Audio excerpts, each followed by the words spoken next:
Welcome to Karan ni Abay Backyard. Morning, karon nga buntag ay maghinlo ko sa ako ang manukan, akong siligan kay need po nato nga hinluan ang ato ang manukan. So atong hinluan nya naga-disinfect ko din usahay mag-disinfect ko once a week. Na usahay pod kuan maka-disinfect ko kaduha sa kabulan, at least naka-disinfecta na nga bulan.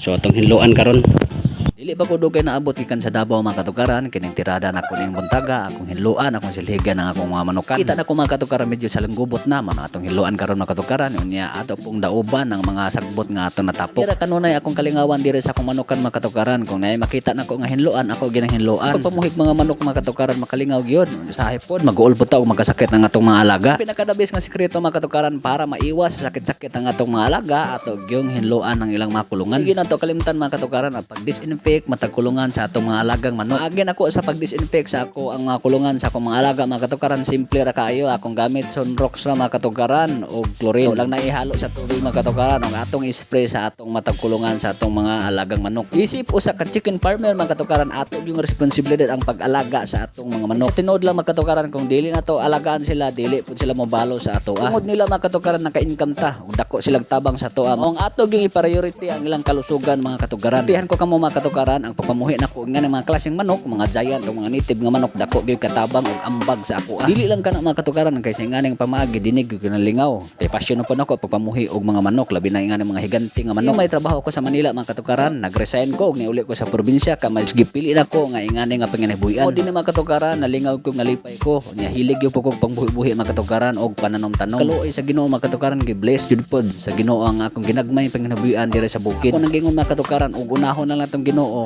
tanan nga blessing mapalo ra na sa ato. Atong trabaho o pagabuhaton mga katukaran ayagod kalimti ang Ginoo kay siya gyud may tag-iya sa tanan. Kung gipahinumdom sa mga mahiligon mamuhi og mga giant ka manok, PM lang mo sa akong main account, maka-reply ta ninyo diri sa Abay Backyard. Pwede sad mo PM sa akong sinaligan diri sa akong yard, sinaligan sa akong mga manok mga katukaran nga si Pulaco Giganti Breeder. Kung handler sa akong mga alaga diri mga katukaran, sa una pa sa pamuhi nako siya mo, expert na siya sa pag-alaga sa akong mga higanti nga manok. Tud karon sa pagpamuhi nako og Pulaco Giganti o Indio Giganti, siya gyud alaga din ang mga katukaran. Ani ako igsoon mga katukaran akong papahilig gini pamuhi og manok. Mao na nga kaming tulo makasinabot gid ni. Hopefully karon nga 2026 dili lang ingani nga pamaagi nga panginabuhian ang amo ang giplano.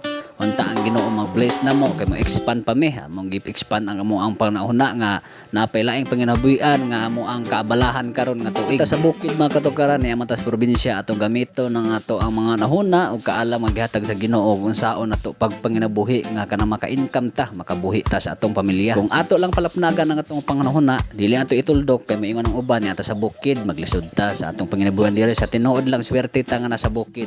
Dali ra kayo ta diri magnegosyo. Ato ra pong ihaom sa itong panginabuhi ubon sa tadiri. Pangwarta diri sa bukid mga katukaran dili ginalisod. Sayon ra kayo na gamito na gyud nato ang diskarte ug pagkugi. Dili ako nagadabukan ng mga sagbot mga katukaran, di natakotob. Salamat sa pagtanaw sa akong video.